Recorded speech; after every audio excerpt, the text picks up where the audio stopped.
You're never gonna make it, you're not good enough. There's a million other people with the same stuff. You really think you're different? Man, you must be kidding. Think you're gonna hit it, but you just don't get it. It's impossible, it's not probable, you're irresponsible. Too many obstacles, you gotta stop it, yo. You gotta take it slow, you can't be a pro. Don't waste your time no more. Who the fuck are you to tell me what to do? I don't give a damn if you say you disapprove. I'm gonna make my move, I'm gonna make it soon. And I'll do it cause it's what I wanna fucking do. Cause all these opinions and all these positions, they come in millions, they blocking your vision. But no, you can't listen, that shit is all fiction. Cause you hold the power as long as you're dreaming. There's no way that you make it, and maybe you can fake it. Review Toyota Veloz 1,3 GR Sport ya, warna hitam. Kalau warna hitam kemarin itu tidak terlalu jelas ya untuk di bagian radiator grillnya itu kayak gimana gitu ya, karena semua berwarna hitam. Karena ini warna putih ya, jadi terlihat kontras ya perbedaannya.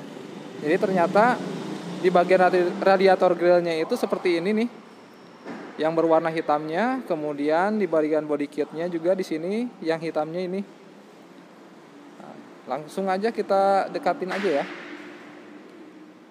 Nah seperti ini bagian radiator grillnya. Kemudian di radiator grillnya ini berwarna abu-abu ya di sini, dan ada emblem GR Sport. Nah di bagian bumper depan ini seperti ini. Ini berwarna black piano ya, seperti ini. Nah, jadi menyambung ya. Dimulai dari sini untuk bagian bumpernya ya, body kitnya. Kalau yang dulu ini kan versi limited ya, jadi kalau yang versi sebelumnya, versi aslinya ini bagian cover fog lampnya dari atas ini sampai ke bawah. Nah seperti ini. Tampilannya jadi lebih beda ya. Ada yang suka dan ada yang tidak suka. Ya itu kembali lagi ke penilaian masing-masing ya. Seperti ini. Untuk lampu masih tetap sama ya. Lampunya memakai LED multi reflektor, kemudian ada fitur auto cut off dan fitur follow me home. Kemudian untuk lampu sen dan lampu senja masih bohlam ya. Kemudian garnish bagian radiator grill bagian atas ini berwarna black chrome ya, seperti ini. Terlihat menyatu dari headlamp sampai ke bagian sisi kiri ya, sisi kiri dan sisi kanan. Oke.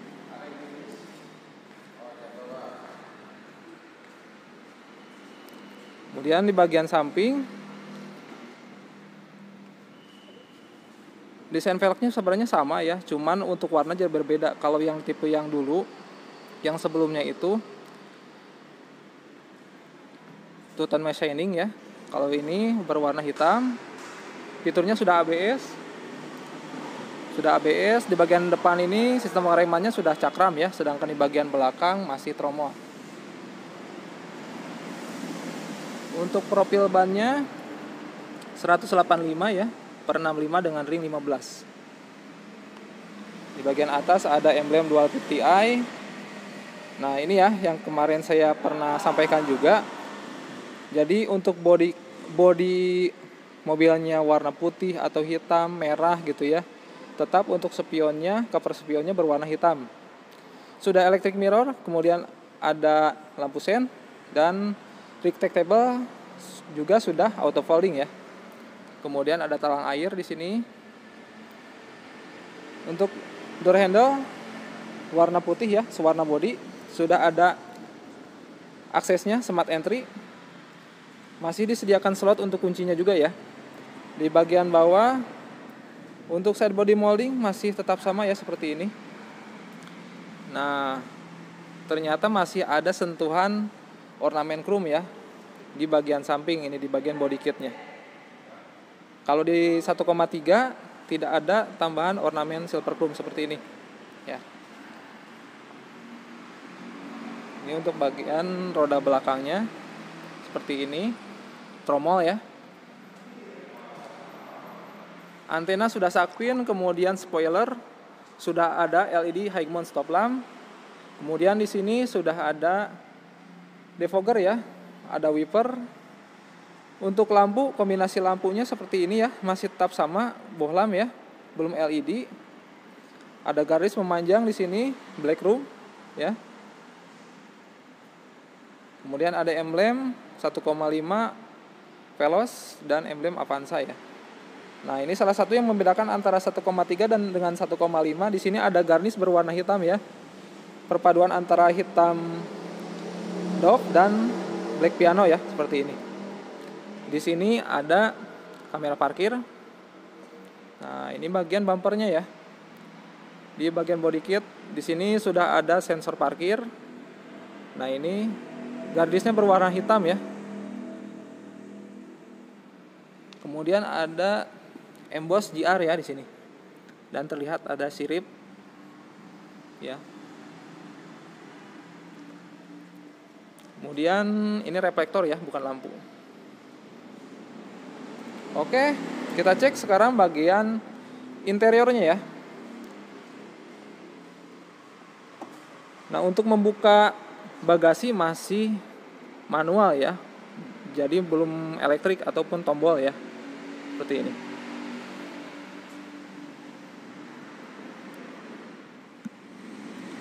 Konfigurasi kursinya masih tetap sama ya, 50-50 di sini. Pelipatannya cukup mudah. Di sini ada tuas, kemudian di sini juga ada tuas, tinggal ditarik seperti ini. Dan di sini ada pengait ya. Tinggal dikaitkan saja di tiang headrest ya. Nah, kemudian di sini ada 2 buah cup holder dan side pocket ya. Di sebelah kiri sama ada 1 buah cup holder dan side pocket. Kemudian di sini ada port USB ya.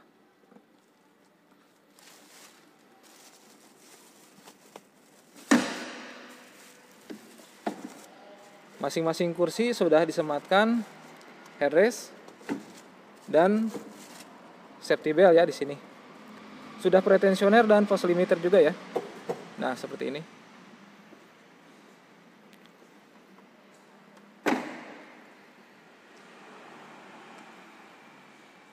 Jadi smart entry hanya di sisi kiri dan sisi kanan ya.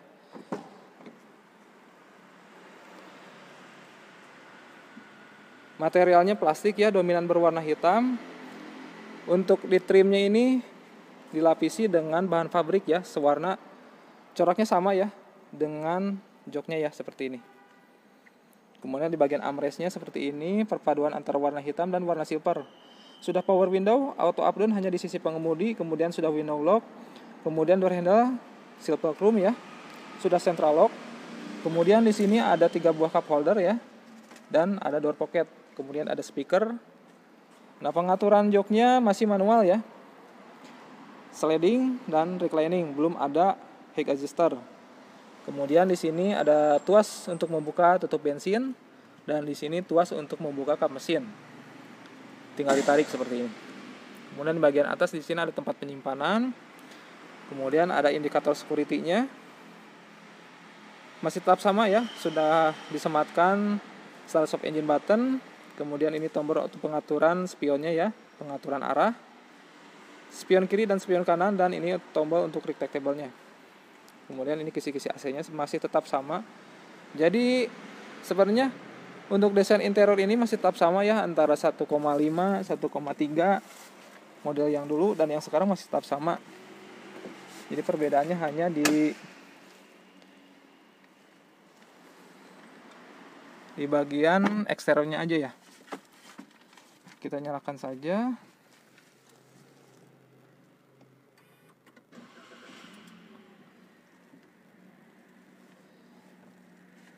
Speedometernya masih tetap sama ya, seperti ini.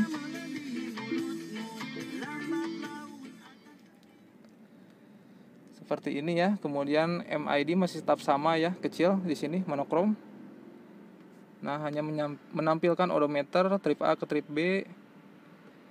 Kemudian rata-rata konsumsi bahan bakar, jarak juga ya, dan eco indikatornya. Untuk setir hanya til ya, pengaturannya belum teleskopik. Kemudian sudah dibalut dengan kulit ya di sini. Kemudian perpaduan antara warna hitam dengan warna silver. Di sini switch audio control ya. Dan sistem keselamatannya sudah disematkan 2 buah dual airbag ya di sini. Nah, kemudian ini kisi-kisi AC-nya seperti ini, klaster tengahnya ya. Untuk audio masih tetap sama ya. Seperti ini. Bisa connect dengan iPod, aux juga portnya di sini, dan port USB ya.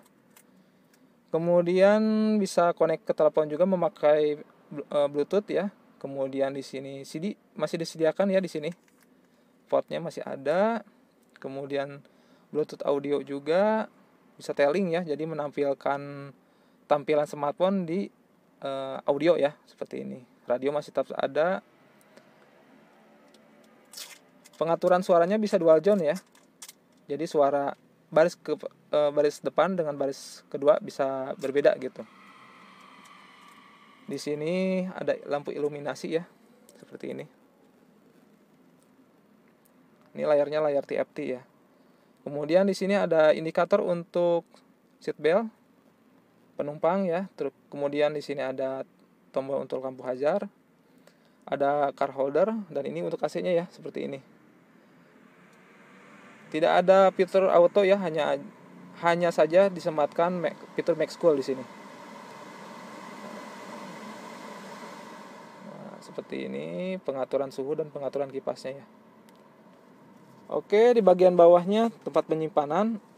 Kuncinya masih tetap sama ya, seperti ini modelnya.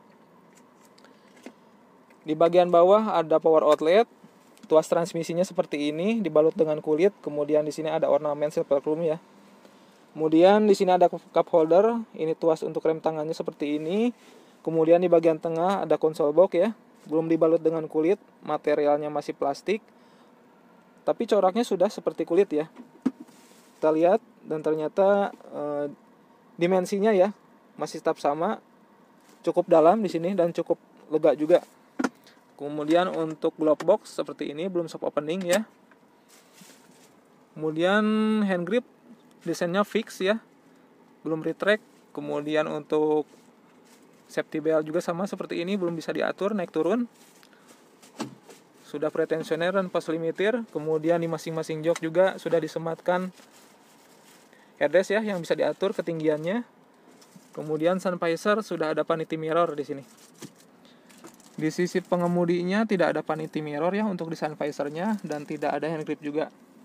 Untuk spionnya tidak ada fitur day night view ya. Dan untuk lampu kabin masih bohlam. Nah, ini untuk layout dashboardnya ya, seperti ini.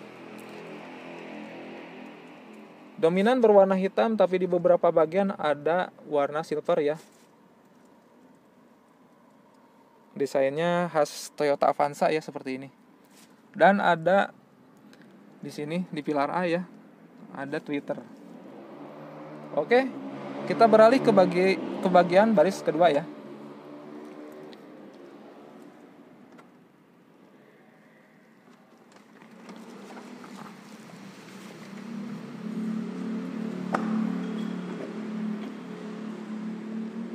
Nah, di baris kedua ini sama ya, dominan berwarna hitam ya. Materialnya plastik, di armrestnya seperti ini, sama ya dengan bagian depan. Perpaduan antara warna hitam dan warna silver. Kemudian trimnya sama ya, coraknya dengan jok. Door handle sudah silver chrome. Ada 2 buah cup holder dan door pocket. Ada speaker juga. Nah, ini untuk jok di baris kedua ya. Sudah bisa diatur ya, maju mundur ya, sliding. Kemudian sudah one touch tumble ya. Sorry, rada keras. Nah, seperti ini. Akses ke baris ketiga juga ya, cukup lega di sini. Dan ada protektor ya di sini.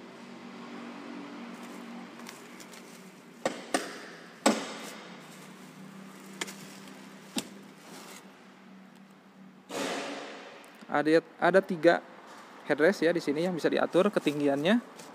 Di masing-masing jok sudah disematkan 3 safety belt ya di sini.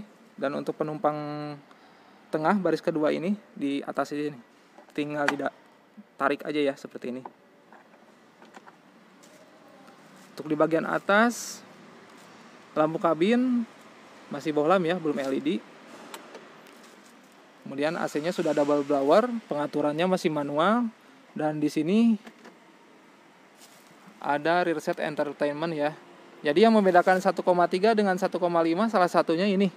Di 1,3 tidak ada rear set entertainment ya. Kemudian di bagian tengah ini ada cup holder ya. Seperti ini. Dan ada power outlet. Kemudian sudah ada seat belt ya di masing-masing jok penumpang depan dengan jok pengemudi. Cukup lega ya.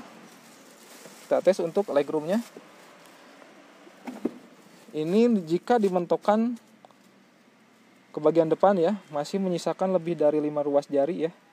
Seperti ini. Ini jika dimentokkan ke belakang ya. Untuk legroom masih menyisakan, untuk headroom ya masih menyisakan 1 jengkal ya. Nah, ini untuk bagian mesinnya ya. Sudah diberi peredam di sini. Untuk kapasitas mesin masih tetap sama dengan model sebelumnya ya. Kapasitas mesinnya 1500 cc. Kemudian untuk maksimal power yang bisa dihasilkan 104 PS yang bisa dicapai di 6000 rpm. Dan untuk torsinya sendiri 13,9 kgm yang bisa dicapai di 4200 rpm. Konfigurasinya 4 silinder ya, 16 katup segaris. Mesinnya DOHC dengan teknologi dual VVT-i. Dan untuk transmisinya, untuk yang manual 5 percepatan dan untuk matic 4 percepatan. Masih memakai sistem penggerak roda belakang ya. Oke, mungkin itu saja yang bisa sampaikan untuk review kali ini. Semoga bermanfaat untuk Bang. Mohon maaf jika ada salah dalam penyampaian. Sampai jumpa di video selanjutnya. Terima kasih.